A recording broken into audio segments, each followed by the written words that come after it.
Emirati investment firm MGX announced a $2 billion deal using a Trump-backed cryptocurrency a few weeks ago, while the government of Qatar plans to give the president a $400 billion Boeing 747-8 to use as his personal form of transportation.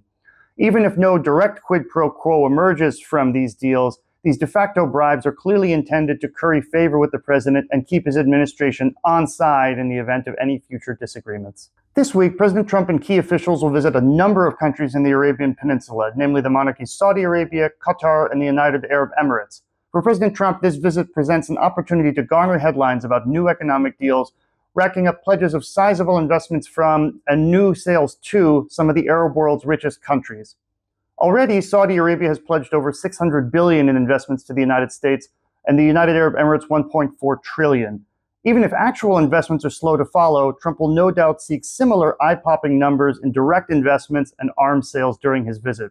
The entrenched authoritarianism of these monarchies and the broadly favorable attitudes of their leaders towards Trump also ensures a well-choreographed, warm welcome for the president amid months of clashes with allies abroad and domestic constituencies at home over the policies of the Trump administration's first 100 days. In turn, actual or de facto rulers such as the UAE's Mohammed bin Zayed, Qatar's Emir Tamim, and Saudi Arabia's Mohammed bin Salman will use these meetings to advance their own domestic and regional interests.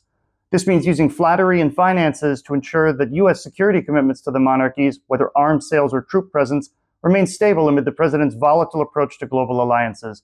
President Trump has already suggested that the U.S. refer to the Persian Gulf as the Arabian Gulf, which is already the practice of many U.S. military units stationed in the Arab Gulf monarchies.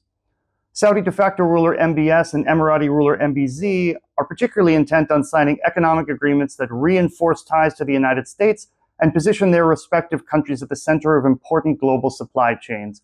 Each has sought to expand into AI-related territories, pushing for new partnerships with the kind of Silicon Valley executives accompanying Trump on this trip. Even if national interests come first, regional leaders are also likely to try and put several regional issues on the table for discussion with the president. These include trying to end Israel's continued strikes on Gaza and humanitarian blockade on the territory, as well as restraining Israel's military incursions into neighboring Syria. These efforts also include more direct attempts to support a stable political transition in Syria in an effort to avoid the outbreak of a new civil war.